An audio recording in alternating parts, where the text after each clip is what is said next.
संसारमा 15 वर्ष मुनिका बालबालिकाहरूमा मृत्युको कारणहरूमध्ये डुबेर हुने मृत्यु तेस्रो कारणमा आउँदछ।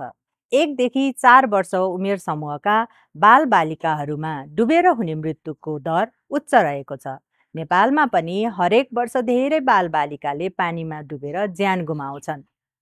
मध्य प्रदेशमा त पानीमा डुबेर हुने मृत्युको सङ्ख्या अधिक रहेको छ। यसरी पानीमा डुबेर बालबालिकाले अकालमा ज्यान गुमाउनुको मुख्य कारण उनीहरूको उचित निगरानी नहुनु हो।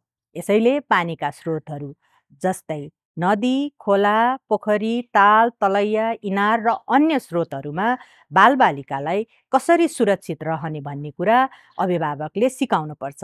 पौडी एक महत्त्वपूर्ण कला हो जसले हामीलाई दुर्घटनाबाट बचाउँछ। यसैले हाम्रा बालबालिकालाई उचित निगरानीका साथ पौडी सिकाउनु पर्दछ। साथै हाम्रा सानसाना बालबालिकाहरू घरमा भाँडोमा जम्मा गरेको पानीमा पनि डुबेको अवस्था छ।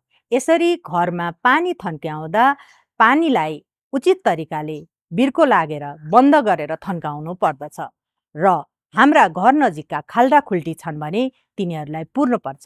यसरी अभिभावकहरू आफ्ना बालबालिकाको सुरक्षा विशेष गरी पानीमा डुबेर हुने घटनाको बारेमा सचेत भएको खण्डमा हामीले हाम्रा बालबालिकालाई अकाल मृत्युबाट बचाउन सकिन्छ।